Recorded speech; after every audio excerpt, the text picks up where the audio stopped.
안녕하세요. 오늘도 사금의 시간 함께해서 감사합니다. 오늘은 잠언 15장 1절에서 20절 말씀입니다. 몇 구절만 살펴보도록 하겠습니다. 오늘 가장 마음을 두어 설명하고 싶은 구절은 13절입니다. 제가 읽어드릴게요. 마음의 즐거움은 얼굴을 빛나게 하여도 마음의 근심은 심령을 상하게 하느니라 라는 말씀입니다. 마음의 즐거움, 마음의 근심. 이 두 가지 개념을 여러분들이 잘 사용하셨으면 좋겠어요. 내가 세우는 사람이냐 허무는 사람이냐 이렇게 자기에게 질문을 던질 필요가 있다고 말씀했죠. 자기 검증 질문처럼. 그런 것처럼 이것도 한번 상황해 보세요. 나는 마음이 즐거운 사람이냐 마음에 근심하는 사람이냐 라고 여러분 자신한테 물어보셨으면 좋겠어요. 어떤 사람은 다른 사람 보기에는 되게 좋은 환경이어서 너는 되게 근심이 없겠다 라고 얘기하고 너 되게 부럽다 라고 얘기하는데 사실은 근심 걱정이 마음에 가득한 사람이 있어요. 재미있는 포인트들은 있지만 마음 저변은 항상 근심의 상태가 기본값인 사람이 있다는 거죠. 그 반대도 있죠. 다른 사람 보기에는 너 되게 걱정된다. 너 되게 힘들겠다. 너 되게 근심이 많겠구나. 라고 얘기해주고 본인도 아 그래 이런 부분 때문에 걱정이 많아. 하고 하는데 걱정하는 날이 있고 걱정하는 순간이 있지만 마음 전체는 즐거운 사람이 있어요. 그렇죠? 마음 전체는 즐거운 사람. 난 두 종류의 사람이 있다면 난 어떤 종류에 가까운 사람인가? 나는 환경이 어떤 면에서는 전보다 나아졌는데도 불구하고 근심이 더 커지는 사람인가? 나는 환경이 안 좋다면 안 좋은데도 기본적인 즐거움은 항상 유지가 되는 사람인가?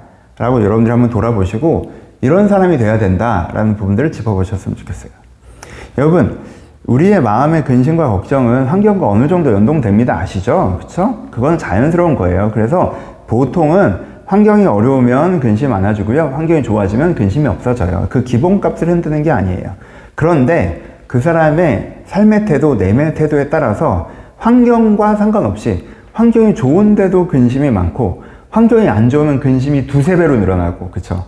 마음의 태도가 안 좋으면 삶의 태도가 안 좋으면 환경이 좋은데도 근심이 많거나 환경이 안 좋으면은 100만 근심하는 되는데 200, 300 근심하는 사람이 있고 어떤 사람은 마음의 태도, 삶의 태도가 좋아서 환경이 좋으면 200%, 300% 재밌게 지내고 환경이 안 좋아도 웬만큼 재밌게 지내는 사람이 있다는 거예요. 그렇죠? 그러니까 이 부분을 얘기하시는 거죠. 그래서 네가 마음에 즐거운 사람이냐, 마음에 근심하는 사람이냐, 이 즐거움을 기준으로 봤을 때 네 마음을 대한 태도, 삶을 대한 태도는 어떠냐라고 이야기해 주시는, 도전하시는 본문이에요. 그래서 이 본문을 가지고 여러분 삶을 한 번씩 점검해 보셨으면 좋겠습니다. 오늘은 15장의 다른 말씀과 연결해서 여기서 멈추지 않고 연결해서 그러면 어떤 사람이 괜찮은 환경에도 근심을 쌓아가는가? 어떤 사람이 어려운 환경에서도 즐거움을 쌓아가는가에 대한 부분도 구체적으로 생각해 볼 수 있을 것 같아요. 그 아래 본문들을 보시면 15절, 16절, 17절의 이 부분을 좀 얘기한다고 할 수 있죠. 어떤 사람은 17절부터 볼까요? 15절부터, 16절부터 볼까요? 어떤 사람은 가산이 적어도 여호와를 경외한다고 얘기하고요. 크게 부하여도 번뇌한다라고 얘기해요. 그렇죠? 그러니까 이 부분으로 먼저 살펴볼까? 이게 연결하면 내가 환경이 괜찮은데도 근심이 많은 사람 캐릭터를 잡아보죠. 크게 부한데도 번뇌하는 사람이 있다고 해요. 그럼 이 사람한테 누락된 게 뭐라는 거예요? 하나님을 경외하는 것이 없어서 라고 표현될 수 있는 거죠. 그 다음에 봅시다. 17절을 보면 살찐소를 먹으면 서로 미워하는 사람에 대해서 얘기해요. 그러니까 환경에 문제가 없는데 마음에 미움이 가득한 사람이 있다고 얘기하죠. 그럼 이 사람이 뭐가 없다는 거예요? 서로 사랑함이 없어서 라고 얘기하는 거죠. 그렇죠? 그러니까 여기서 포인트를 잡아볼게요. 이 사람, 그리고 또 하나를 보면 고난은 받은 자는 다 험악하나 마음이 즐거운 자는 항상 잔치하느니라. 어떤 사람은 고난 중에서도 마음의 잔치를 하는데 어떤 사람은 고난을 말면 마음이 험악해지는 사람이 있다는 거죠. 그렇죠? 그러니까 이 사람의 모아보면 특징이 뭐예요? 환경이 괜찮은데도 근심하면서 사는 사람, 그리고 환경이 어려우면 그 근심이 몇 배로 되는 사람의 특징이 뭡니까? 두 가지가 없다는 거예요. 여호와를 경외함이 없고 사람을 소중한 사람을 소중해요. 사람을 사랑하는 게 없다는 거죠. 그러니까 이건 뭐의 문제라는 거예요? 우선순위의 문제라는 거예요. 여러분, 이 반대를 봅시다. 그러면은 환경이 조금 안 좋아도 마음이 즐거운 사람은 어떤 사람이에요? 하나님을 경외하는 거예요. 가산이 적어도 여호와를 경외하는 사람이에요. 이 사람은 마음에 즐거움이 있어요. 은혜의 기쁨이 있고, 내가 돈은 별로 없지만 은혜의 기쁨이 있고 하나님의 선하신 인도하심에 따라 살아가는 삶의 자부심이 있고 이러기 때문에 즐거움이 있단 말이에요. 또 어떤 사람이에요? 내가 채소밖에 없어요. 먹을 게 없어요. 돈이 별로 없지만 서로 사랑해요. 그러니까 사랑이 주는 즐거움이 나한테 있어요. 그러니까 환경이 주는 즐거움은 나한테 바닥이라도 내 안에 하나님의 은혜의 즐거움, 선함의 자부심이 있는 그 즐거움이 있고, 이것이 바닥이라도 사람의 즐거움, 사랑의 즐거움, 사랑하는 사람과 소중한 사람과 함께 사는 즐거움이 있기 때문에 이게 조금 없어도 기본값은 즐겁다는 거예요. 그쵸? 그러니까는 삶의 제대로 된 우선순위를 갖고 있는 사람, 선함을 추구하고 사랑을 추구한 다음에 환경을 추구한, 제가 항상 얘기했죠. 물론 저는 우선 사랑이 먼저로 얘기했지만 이 우선순위를 갖고 있는 사람은 환경이 조금 안 좋아도 그 사람의 즐거움은 그렇게 크게 훼손되지 않는데, 환경만 1순위 두는 사람, 돈이 최고인 사람, 그래서 가산도 많고 살찐소를 먹고 사는 사람은 이렇게 있지만 환경이 3순위, 그 환경이 1순위로 해서 그게 잘 되더라도 이 사람이 여호와의 경외함이 없어서 선함의 자부심, 은혜의 기쁨이 이겼고, 사람을 사랑함이 없어서 더불어 살아가는 관계의 기쁨이 없기 때문에 사실 그 사람 그렇게 즐겁게 행복하게 살지 못하고 근심이 더 많다는 거예요. 그렇죠? 그래서 이건 기본적으로 우선순위 얘기로 우리가 소화할 수 있습니다. 그래서 어떻다는 거예요? 아예 15절에는 고난받는 자는 그날이 다 험악하나 마음의 즐거운 자는 항상 잔치하느니라. 그러니까 이렇게 하나님을 경외함이 있고 사람을 사랑하는 사람이 있으면 고난을 당하고 있는 중에도 마음이 즐거워요. 잔치하는 사람처럼 마음이 즐거워. 하지만 이게 없는 사람은 환경이 어려우잖아요. 그러면 진짜 그나마 환경이 괜찮아서 막 가족들이랑 쌈박질하고 뭐 되게 근심 걱정이 많지만 그래도 돈이 없어서 여기까지는 하고 있었는데, 그나마 이제는 환경도 어려워지고 험악해지는 거죠. 완전히. 그치? 그쵸? 그래서 이 부분에서 여러분들이 내 삶의 우선순위가 잘 잡혀있나. 그러니까 첫 번째 질문은 즐거움에 대해, 내가 즐거운가? 내가 환경이 전보다 나아졌는데 즐거움은 좀 떨어진 것 같아. 그럼 여러분들이 이걸 검토해 보셔야 돼요. 혹시 내가 하나님을 경외함이나 사람을 사랑함이 좀 없어지지 않았나? 한번 점검해 보셨으면 좋겠어요. 여기 이런 분들 계세요. 전보다 환경이 분명히 나아지셨거든요. 전보다 환경이 분명히 나아지셨어요. 근데 환경이 나아지면서 환경에 대한 관심이 확 커져버렸어. 그래서 하나님을 경외하는 거나 사람을 사랑하는 거에 대한 관심도 훅 떨어졌어.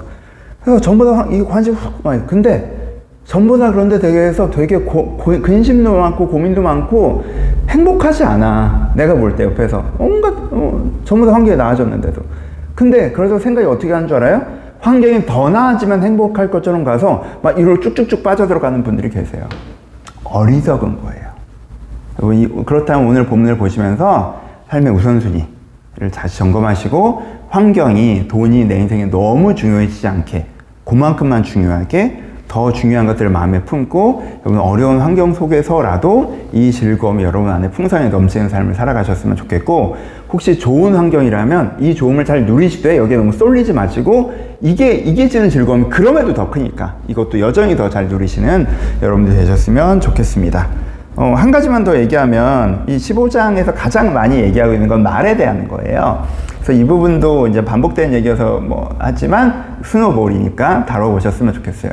그래서 15장에서는 말의 내용도 너무 중요하고 말의 태도도 되게 중요하다는 얘기를 하세요. 그래서 앞에는 말의 태도가 나오죠. 이 부분이 저는 제일 많이 반성되는데, 15장 1절에 유순한 대답, 4절에 온순한 혀를 얘기해요. 그리고 1절에 과격한 말, 그리고 마음을 상하게 하는 말에 대해, 패역한 말, 마음을 상하게 하는 말에 대해서 얘기해요. 그래서 그러니까 말의 톤이 너무 중요하다는 거죠. 말의 내용도 중요하지만 말의 톤이 되게 중요해요. 그래서 내가 누군가를 살리는 말을 하려고 한다면, 여러분 아프게 찌르는 말로 도전받고 변화되는 경우보다 유순한 말과 온순한 말로 위로받고 격려받고 이렇게 변화되는 경우가 많잖아요. 그쵸?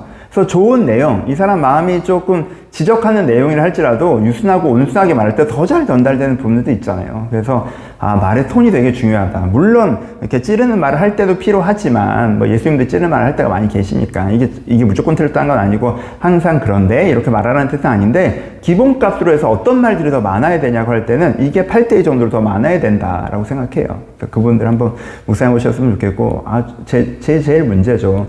저는 뭔가 열정적으로 말하는 건데, 이 열정적으로 말하는 게 조금 찌르는 말처럼 될 때가 많아서 설교할 때 좀 고쳐야 되는데, 이게 잘 안 고쳐져요. 기도해 주세요, 여러분. 그리고 또 하나는 뭐예요? 말의 내용에 대한 얘기도 하고 계시죠. 그래서 2절과 7절에 나오는데요. 지혜 있는 자는 지식을 베풀고요, 미련한 자의 입은 미련한 것을 쏟아요. 7절에 지혜 있는 자는 지식을 전파하는데 미련한 자의 마음은 정함이 없다라고 얘기해요. 그렇잖아요. 여러분, 그렇잖아요. 말이라고 하는 게 결국은 표현이고, 뭐의 표현이에요? 내 마음, 내 생각의 표현이에요. 그러니까 생각이 별로면 톤 조절 아무리 해봐야 쓸만한 말이 나갈 수가 없다는 거죠. 그렇죠? 마음이 별로면 톤 조절 얼마든지 해봐야 좋은 말이 나갈 수가 없어요. 전 이런 거 더 좋아해요. 이제 그렇죠? 그러니까 내 안에 지식이 있고 내 안에 지식이 있으면 지혜로운 말, 선한 말, 지식의 말들이 나가겠죠.